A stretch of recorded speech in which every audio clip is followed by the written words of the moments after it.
I got hacked. Hi everyone, this is Dr. Ernesto from Attaboycowboy, and I'm having one of my worst hacking experiences. And I want to tell you about it because if you have anything to do with me, you might be contacted, okay? And it's also a good lesson. Things are changing really fast because of AI. So hackers are getting unbelievably efficient. Now, I've been hacked multiple times. I've had my laptop hacked into like 3 times. And I always buy a pretty good laptop. I always buy extra antivirus protection, but it doesn't really work. In fact, the last time I got hacked, some guy kept writing to me through my email, and I kept deleting the messages because I thought it was like spam, or I thought it was someone doing a phishing scheme, you know, where you click on it and then it activates some type of spyware and it embeds in your computer and it records all your your passwords and all that. So I try not to open those, but this guy got my attention. He kept writing to me every day. And then he said, Ernesto, I have your information. Here's your social. He put my social security number on the headline. And I thought, oh shit. So I opened it and I started reading all the stuff he wrote. And I noticed my camera was on. The guy was actually watching me. So I was like reading this. And he started writing back and forth to me and watching me through my camera. It was pretty impressive. So I was like, damn, this guy wanted me to give him some money. I said, I just didn't say anything, but I was like, wow, I kept talking to him, trying to get more information. I checked around, I did my research. There was pretty much nothing I could do. I had to take it to this computer place where they pretty much had to like wipe my computer, and then I had to pay them like $800 for them to try to recover as much as they could from my computer, which was really uncool. I lost a lot of interesting stuff, a lot of pictures of my brother when he was alive, and a lot of important stuff, but you really have to back your stuff up. And I did have my information backed up on an external hard drive, but I hadn't done it in a while. So to help with that, I started using like Google Drive. So I have stuff on the cloud. So I keep a lot of stuff off my computer.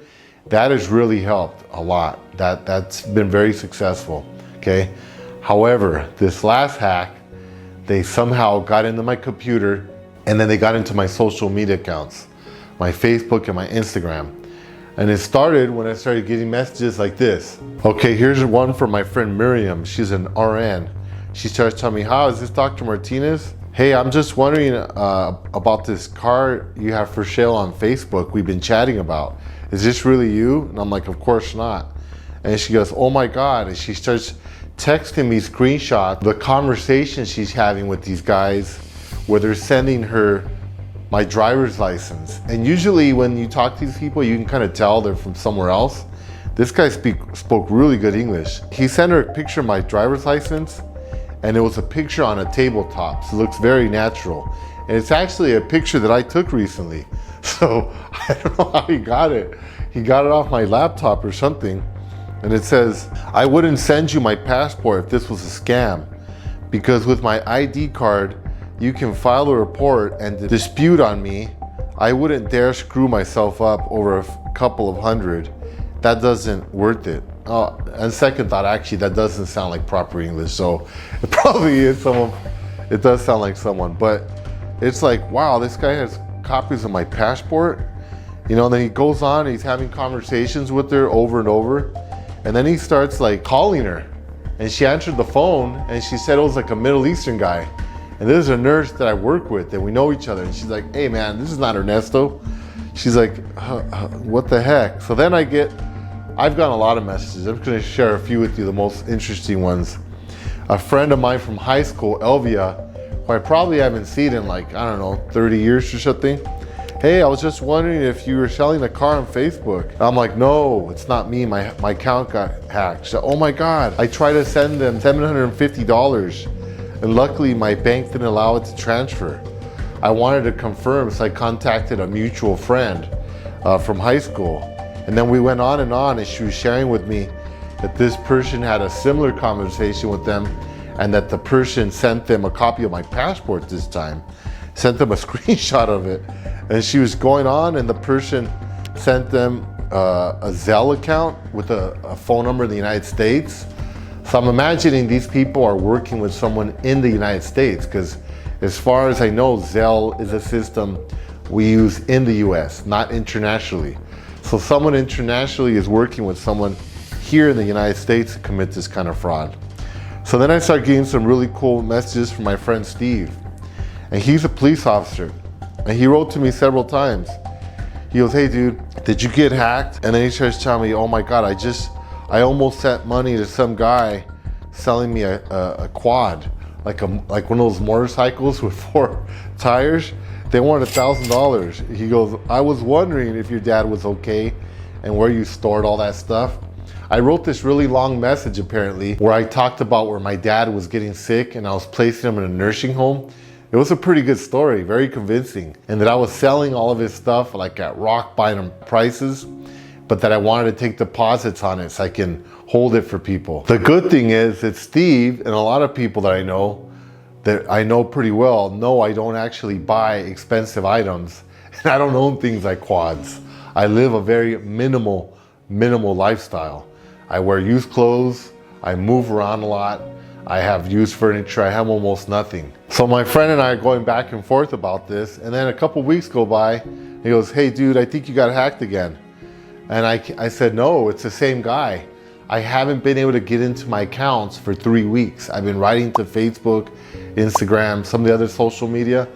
They don't respond at all. In fact, they've been laying off thousands of employees because they're switching everything over to AI now. And ever since they did that, for example, Facebook, their stock price in about the last year went from about 100 to 500 because they're cutting down their costs and their revenue is going up because of they're becoming more efficient with AI. So it's great, but they suck with dealing with hackers. They're not going to get back to you. So I pretty much gave up. I've been writing, I don't have any access. I watched all these YouTube videos. I try to figure out how can I get back into my account. I haven't. I've tried everything I found on YouTube. So because these guys are selling my social, my passport, my driver's license, all of my other personal information in the black web, there's multiple people now tag teaming me. They're trying to hack into all of my accounts. I keep getting notifications from Venmo, from PayPal, from Hotmail, from all these different sources. Hey, someone's trying to get into your account. So as I've been researching this, I've kind of learned the best phone to get, of course, is an iPhone. It's the one least likely to get hacked. Worse is an Android phone. Those are the ones that get hacked a lot. I just spent $2,000 on this awesome PC. Not good. You want to get a MacBook. They're the ones that are the hardest to hack. PCs or computers use Microsoft Office or Word or the platform operating system. Those are the easiest to get hacked into. I have Dell virus protection I got from Dell. On top of it, I got extra service from Norton. They still hacked into me. They're still selling my information. Another thing I learned is if you use Google Chrome, which is what I use, when you download those plugins, what are kind of like applications you get on a cell phone, a lot of them are hackers, and they're actually watching what you're doing, and they're recording your credit card information, your personal information. So that's another vulnerability. If you look online, you'll find just all kinds of stuff. Obviously, sometimes you get random text messages from people that you don't even know, and it has like some kind of link. Never open those, because those can implant software on your phone, and never do that on your laptop, of course. And I never do either of those. Sometimes I get emails and it looks like it's someone I know, and they'll say, "Oh, check this out," or "Oh, I want to send you this," or whatever. Don't click on anything. None of my friends send me links like that. So that's all ways to break into your computer system or your laptop. So first I would switch to an Apple iPhone and an Apple or a MacBook computer. Another thing I learned is getting two-factor authentication. Like I kept getting my Hotmail hacked into, and I finally figured out, okay, I need to turn on two-factor identification. So basically, when someone wants to change your password, they can email your email, but if they have your email hacked, when you get the email to change the password from Facebook or Instagram or whatever other social media, well, they have access to both. So they can just get the code and change it. Now I have it so it sends me a text message to my phone. I turned that on my Gmail and on my Hotmail, and I haven't been hacked in either one anymore. I was getting hacked every few weeks on my Hotmail before that. So that worked. My Instagram, my Facebook, I didn't have that turned on, unfortunately. You have to activate it. You have to go in and turn on two-factor. I have it on all my bank accounts, my credit cards. I activate it on all that stuff. I think a lot of them, they don't give you a choice now. They just make you do it. They always send you codes. And I'm usually traveling a lot. So right now I'm in Cali, Colombia, but I got international phone service because it was a pain in the butt not being able to receive those codes when I was traveling and I was trying to get into my account or someone's trying to hack me. So that makes a huge difference. However, my friend Abdul, who helps me edit these YouTube videos and does a lot of cool stuff for me, he's a genius when it comes to computers. He got hacked. All his family members are getting hacked. He told me it's like a disaster. He says he gets every week multiple emails and text messages about people hacking him, and he has two-factor authentication. So he says a lot of these people are using AI now, and they're really sophisticated. They're able to break through a lot of these things, and social media companies are not keeping up because they're cutting back staff and they're not able to keep up. So they're very vulnerable. So people are getting in, they're getting all their information. So it's kind of like I'm naked, like all my stuff is online. Any of you can go online, you probably pull up my passport and print one up and go traveling with it or something. Another thing I do is now I try to use VPNs to have private networks when I'm traveling, so I don't use unprotected Wi-Fi networks because a lot of hackers are in there and they're just waiting for people to go in and log on and they get into your computer. So I use VPNs, your passwords on your accounts, you know how you usually use like the same one for all of them? Don't do that. I've just changed them.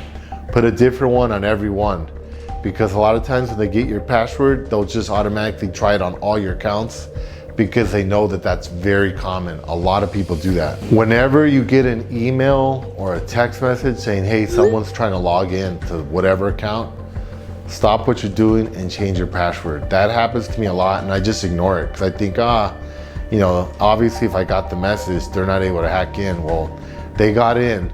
I got that message on some of my accounts and they still got in somehow. So maybe they do have access to my phone. I'm not even sure.